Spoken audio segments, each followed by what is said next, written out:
திருவள்ளுவர் குறிப்பிடுகிறார். செல்வத்துள் செல்வம் செவி செல்வம். ஏன் செவிகளை அவர் உயர்த்தி கூறினார்? செவிகளை பொறுத்தவரை மற்ற பொறிகளில் இருந்து அது வேறுபட்டது. ஒரு பொருளை பார்க்க வேண்டும் என்றால் திரும்பி பார்க்க வேண்டும். ஆனால் இருந்த இடத்தில் இருந்தே எதையும் கேட்டு விடலாம். கண்கள் சென்று பற்றும் பொறி, செவி நின்று பற்றும் பொறி. இருந்த இடத்திலேயே அறிந்து கொள்வது. அதிகம் படித்தால் கண் வலிக்கும், அதிகம் பேசினால் வாய் வலிக்கும், அதிகம் நடந்தால் கால் வலிக்கும், அதிகம் உழைத்தால் கை வலிக்கும், அதிகம் தூக்கினால் முதுகு வலிக்கும், அதிகம் சிந்தித்தால் தலை வலிக்கும். எவ்வளவு கேட்டாலும் காது வலிக்காது. கண்களை மூட இமை உண்டு, நாக்கை மூட இதழ்கள் உண்டு, காதுகளை மூட எதுவும் இல்லை. இரு காதுக்கு எதுவும் மூடி இருக்காது. அதுதான் ஆதிக்கம். விலங்குகளுக்கு எப்படி புலன்கள் பிரித்து கொடுக்கப்பட்டிருக்கின்றன என்றால், நாய்க்கு மோப்ப சக்தி இருக்கு. மனிதர்களைப் போல 44 மடங்கு மோப்ப சக்தி அதிகம். ஆனால் அதற்கு பார்வை குறைவு. மனத்திலே ஒரு புலி வேட்டையாட வருகிறது என்றால் மரத்திலே இருக்கிற குரங்கு முதலில் பார்த்துவிட்டு அது கத்தி எச்சரிக்கை செய்யும்.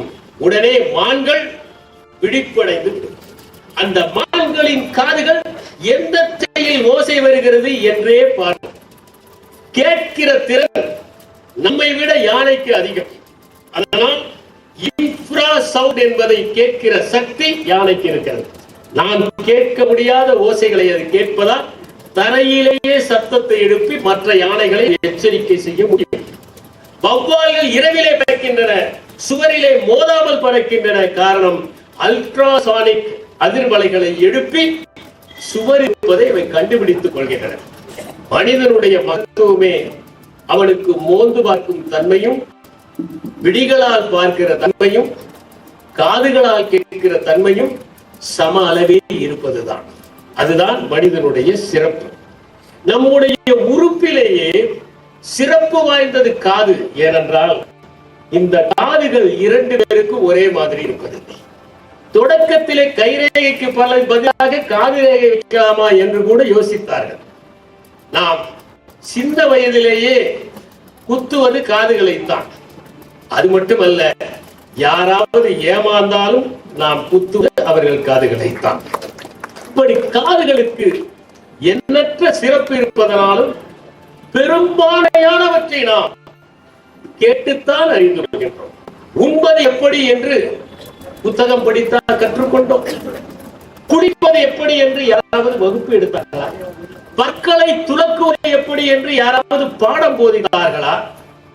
எப்படி உறங்க வேண்டும் என்று யாராவது ஏடுகளிலே சொல்லி தந்தார்களா? இவற்றையெல்லாம் நாம் காதுகளிலே கேட்டு கேட்டுத்தான் அறிந்து கொண்டோம். நல்லவற்றை கேட்க வேண்டும் என்பதனால் தான் திருவள்ளுவர் எதைத்தானும் நல்லவை கேட்க என்று குறிப்பிட்டார்.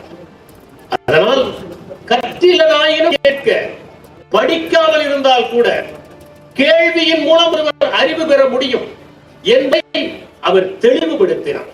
சொல்லரங்கத்தில் ஒருவர் பேசுகிற போது அவர் தன்னுடைய வாழ்க்கையில் 40 ஆண்டுகளாக சேகரித்த அறிவை நீங்கள் 40 நிமிடங்களில் உறிஞ்சிக் கொள்கிறீர்கள்.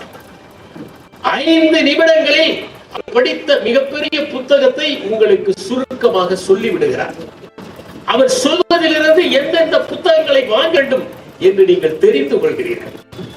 அவர் பேசுகிற போது அது உங்கள் வாழ்க்கைக்கே ஒரு திசை காட்டியாக இருக்கலாம்.